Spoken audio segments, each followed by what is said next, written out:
Now it's the turn of the Conservatives to have their party conference this weekend. The Tories are still very bruised after their worst ever result in the region, losing a total of 35 seats in July's general election. Their current chairman is the Bedfordshire MP Richard Fuller.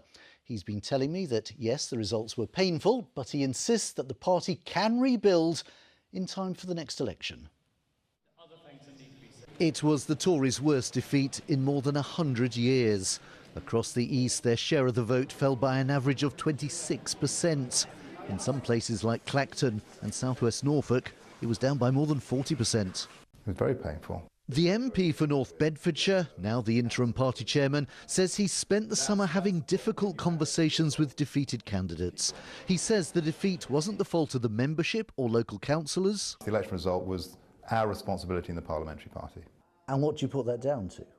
Well, I think the public told us what it was. We don't really need to look far. They said that we didn't look like we were united. We looked like we were self-serving, and that affected our delivery of change on some of the important things. They saw the election as an opportunity to see a change from that, and look where we are now. The map of the region changed in a way we've never seen before.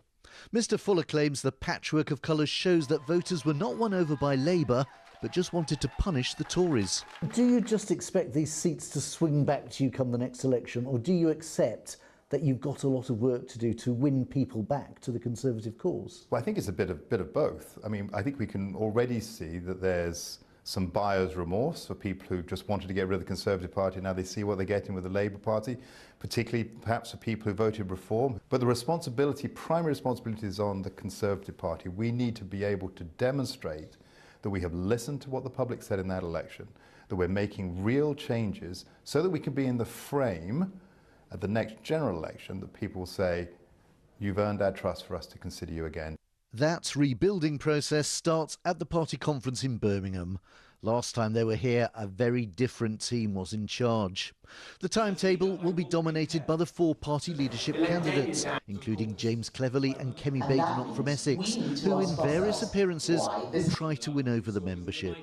The big debate is what to do about Reform, which won 3 seats in the region and contributed to the loss of another 25. We gave space for Reform to grow.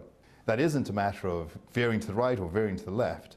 It largely comes down to people want to know that they're putting their trust in a competent government with small c Conservative values. At the moment, to many people, that seems a big ask. Rebuilding this damaged party could take a very long time.